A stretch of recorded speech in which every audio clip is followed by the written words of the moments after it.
Hello, I'm Eddie Hines, and welcome to Computer Call for Help. Do do do do do do. I am the king of computers. We are here to talk about Vista. Now, this show is sponsored by Crown Technology Consultants. Well, we're here to fix your site. Fix it right at your site.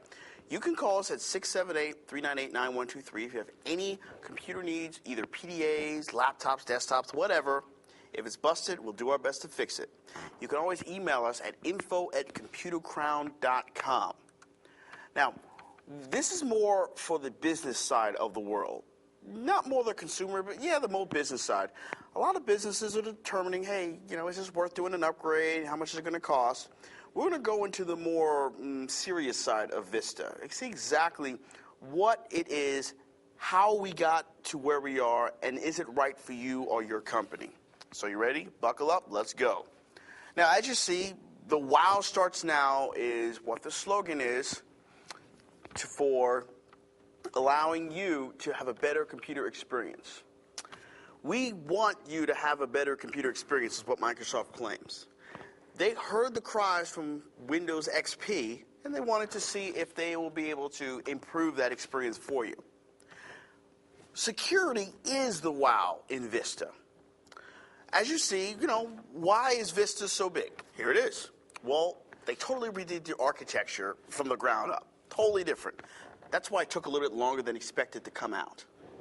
It's a brand new kernel. Totally different than XP. Major shell enhancements. I mean, total different look, total different feel, total different way to navigate through the system. Very, very vast improvements on all customer categories, including business and consumers. During the past 5 years, they did feedback and what the customer said we wanted. They tried to put this all into this operating system. And come on, it's been 5 years. It's time. It's time for a new It's time for something new, all right? But like again, security is still the biggest reason why Vista is here, okay? Well, how did we get here? Where did we start from? Let's go back in time. Back to 2001. Okay.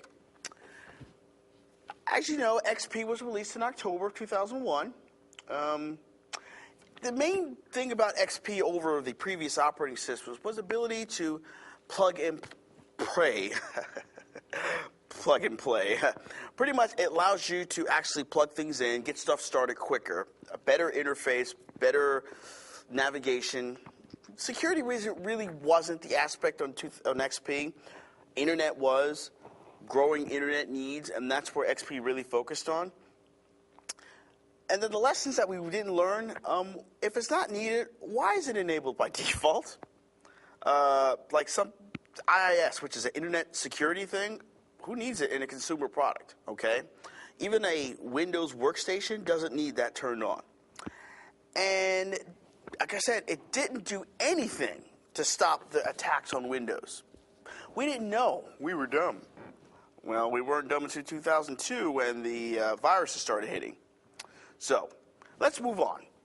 We just got through a huge error with a lot of viruses and a lot of internet worms. Service Pack 2 fixed about 80% of those issues.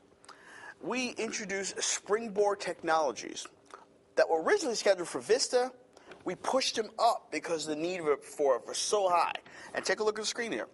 Windows Firewall, Security Center, IE, all those updates were ahead of its time because of the threat of security violations. So they got pushed up. Now, this could have been packaged as a totally separate Windows release. Think about it. Windows XP came out in 2001. Service Pack 2 came out in 2003. This could have been Windows 2003. Could have. But so we wouldn't confuse the customer, whether it be business or residential, we just called it a service pack. It makes it so it was free. And God forbid you don't want to pay anything extra for a Microsoft product. And it did take about a year to develop, so we didn't want you to be waiting for that long. Okay. Now, Service Pack 2, it has good security, but it wasn't enough. Now, here's the reason why XP Service Pack 2 wasn't enough. As you see, there was no malware detection. Those little crazy programs that actually mess around with your computer. XP at any level didn't even detect those, out of the box, of course. There was no built-in antivirus at all, nothing. There was no protection at all, so you were just naked out there when you installed XP. The Security Center was sort of incomplete. It didn't have everything in there, sort of like the anti-malware protection. And it couldn't be extended. You couldn't grow it to another level. What you saw was what you got. Now, Vista addressed all of these issues as well as a lot more, and we're going to show you how. Windows Vista Security really took a good look at what consumers were saying was wrong with XP and put together this. Vista is completely re-architectured for security, very high security purposes. Now, it is the first, Microsoft's kind of slow on this, first major operating system for Microsoft built on the new government guidelines. Of course, Apple already beat them to it, but who cares? Marketing message actually makes sense this time. Secure by design, secure by default, secure in development. Simply means it's secure out the box. You do not have to go to a website to download the other components to make this thing totally secure. When you install Vista, it's ready to go. That's all people wanted. They just wanted an easier way to interact with their computer. But remember, there's still room for improvement. Vista still lacks some security features. For instance, the user access control, a little bit annoying at times. I'll go over that in a second. There's still no antivirus installed by default. However, you can install a free copy of AVG into the system. That will work. Hackers are still going to hack the system. Vista is great, but unless Vista evolves itself, you're still going to have hackers dealing with the system. It all comes down to customer education. As long as you guys understand, that's my job to teach you, you will be much more aware of what's going to happen this time when it comes to your computer. Now, getting to the nerd level of computers, here's the low-level Vista security feature. This is what's at the bottom level of why Vista is so secure. Remember these guys? Mac, PC, security guy. Oh, these guys are fun. And Mac had a field day ripping Vista apart for the user access control annoyances. And why are they so annoying? Here it is. This is a feature in Vista to protect users from themselves. How does it do it? Well, everything that involves an administrative access, which is a lot of commands, the whole system stops, and asks you a question. Are you sure you want to do this? Are you sure? Are you sure? And you actually have to push an extra button to say, yes, I'm really sure I want to do this. God forbid you have a limited access account. Not only will it stop the world for your input, it will also ask you for an administrative password 4 or 5 times. Now, as a beta tester for Vista, this user access control is much better than the one that we tested. The one we tested even blocked you from deleting files. Every access to the recycle bin prompted a user access control confirmation. Boy, was it annoying. Well, user access control is similar to security features in Unix-like operating systems like OS X of Apple. Except OS X is a little bit better because it's actually smart enough to know who is running the show. OS X knows when the kid is running the show. OS X knows when the adult's running the show. Vista doesn't. Don't worry, Vista's going to be around long enough for us to fix the mistakes we're doing right now. Now, this is perhaps the most rival and misunderstood feature ever designed in Vista because it's new. We never heard of this before. Why would the computer stop us from doing what we want to do? We want freedom. We want control. We're not going to get it with Vista unless you're the super duper password man, and not many people have that right. This is how it works. When your consent is required to complete a task, UIC, like I said, will stop itself. You have to actually answer it, and then it keeps going.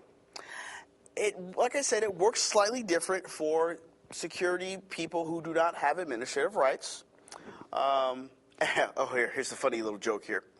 When Vista comes on the system, The administrator account, which is the root guy who knows everything and doesn't need user access control, is disabled. Yes. You have to do a little trick, which I will not show you because that's not good. But you can enable the administrator account, become the administrator, still have user access control on, but you will not ever see a prompt. That in Unix world is called root. You got root?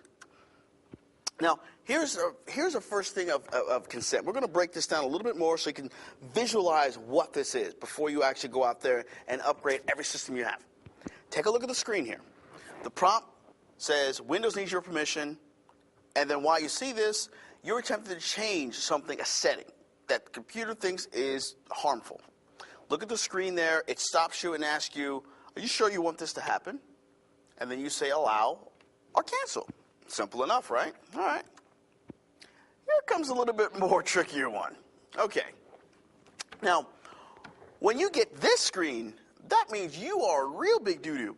That means you are not even on the administrator list to receive access and privileges.